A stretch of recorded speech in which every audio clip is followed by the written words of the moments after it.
हमारे व्यस्त जीवन में ईश्वर की आवाज़।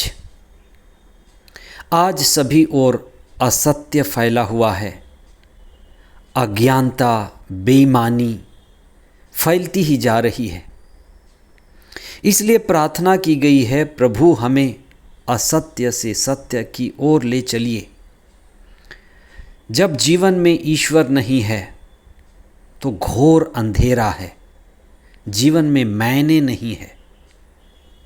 इसीलिए प्रार्थना की गई है, प्रभु हमें इस अंधकारमय परिस्थिति से निकालिए, आप ही हमारे प्रकाश बनिए। जो जीवन हम जी रहे हैं, हमारा शारीरिक जीवन कितनी तरह की बीमारी से, दुर्घटना से भरी हुई है। कई बीमारियों के द्वारा मृत्यु हमें बुरी तरह से घेरे हुए है, इसलिए हम डरते हैं, घबराते हैं। और इसलिए प्रार्थना की गई है, प्रभु हमें इस मृत्यु और डर के घेरे से निकालिए और अमरता की ओर ले चलिए। आज हम इस पर विशेष चिंतन करें। 23वां सामान्य रविवार 8 सितंबर 2024, पहला पाठ नबी ईसायास का ग्रंथ अध्याय 35 पद संख्याएं 4 से 7 तक। दूसरा पाठ याकूब का पत्र अध्याय 2 पद संख्याएं 1 से 5 तक और संत मार्कुस का सुसमाचार अध्याय 7 पद संख्याएं 31 से 37 तक। नबी, प्रेरित और प्रभु ईसा हमें इस संसार से अमरता की ओर ले चलने के लिए आए। आज के सुसमाचार में बहरे गूंगे को स्पर्श के द्वारा ईसा ने चंगाई किया। इस चंगाई का गहरा अर्थ है, और सबसे पहले तो ये कि ईसा जो ईश्वर के पुत्र हैं, उनकी हर तरह की बीमारी पर, मनुष्य की दुर्बलता पर, यहाँ तक कि मृत्यु पर भी अधिकार है।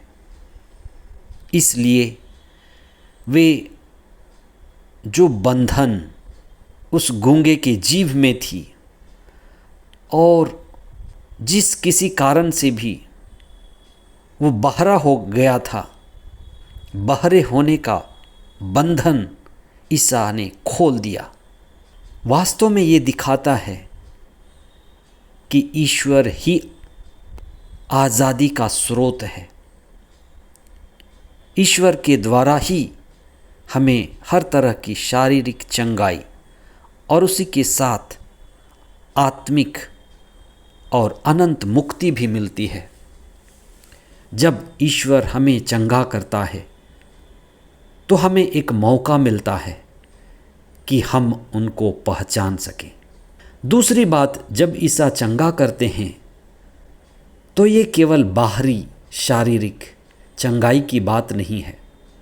चंगाई इसलिए कि लोग ईश्वर को जाने, सृष्टिकर्ता को जाने, सृष्टिकर्ता से जुड़े, शरीर से ऊपर उठें, अपने जीवन को सही दिशा में लगाएं, अपनी ऊर्जा को, ताकत को, संसाधनों को सही दिशा में लगाएं। शरीर की चंगाई मिलते ही हमें अनंत मुक्ति की प्यास जागी, हम मुक्ति की ओर कदम बढ़ाएं। इसीलिए ईसा ने लोगों को चंगा किया, उनकी दुर्बलताओं को दूर किया, जिससे वे अपनी मुक्ति की ओर गति करें और प्रार्थना करना सीखें, ईश्वर के साथ संयुक्त होना सीखें, इस शरीर और मन के जीवन के आगे अनंत जीवन की ओर गति करें, ईश्वर से जुड़ करके उनकी संतान बने। आज के पहले पाठ में नबी ईसायास बबीलोन में गुलाम लोगों के लिए आशा का संदेश देते हैं कि गुलामों को ईश्वर आज़ाद करेगा, और राजा सिरुस के द्वारा, जो एक गैर यहूदी राजा था, ईश्वर ये काम करता है। यरूशलेम में गुलाम लोग स्वदेश लौटेंगे और उनकी परिस्थिति बदलेगी। हम जीवन की कठिन परिस्थितियों से गुजरते हैं। आप याद रखें, प्रभु से संयुक्त हों। प्रभु ही हमें आज़ाद करते हैं विभिन्न रूपों में, और जब हम प्रभु से जुड़ते हैं हमें शक्ति मिलती है। आप प्रभु से जुड़ें, आशा और जीवन में धैर्य बनाए रखें।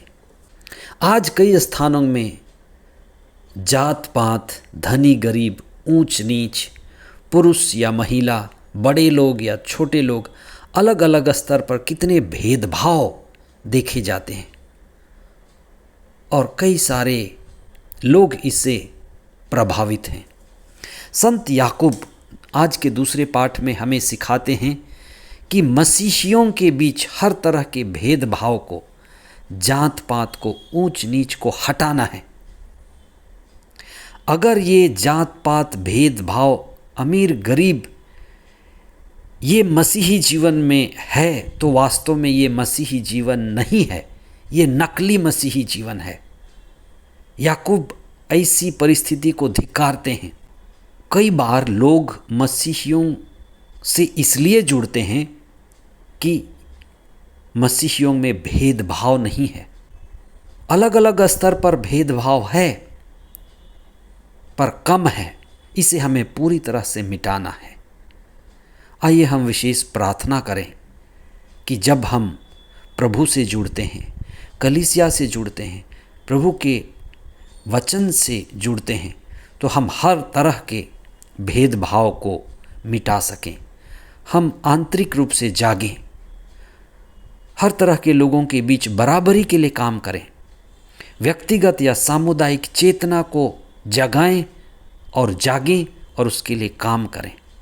हमारा व्यक्तिगत जीवन और सामुदायिक जीवन एकता में जुड़ा हो, और जैसे ईश्वर एक है और हमें एक होने के लिए संगठित करता है, हम यही प्रार्थना करें कि हम परिवार में, अगल बगल, पड़ोस में, समुदाय में जहाँ भी रहते हैं, संत पौलुस कहते हैं आप दूसरों को अपने से बेहतर समझें, थोड़ी विनम्रता दिखाएं, बराबरी के लिए हमेशा काम करें। और ये बराबरी समझना, बराबरी के द्वारा जीना, यही हमारी मनुष्यता की और दिव्यता की पहचान है। आमीन।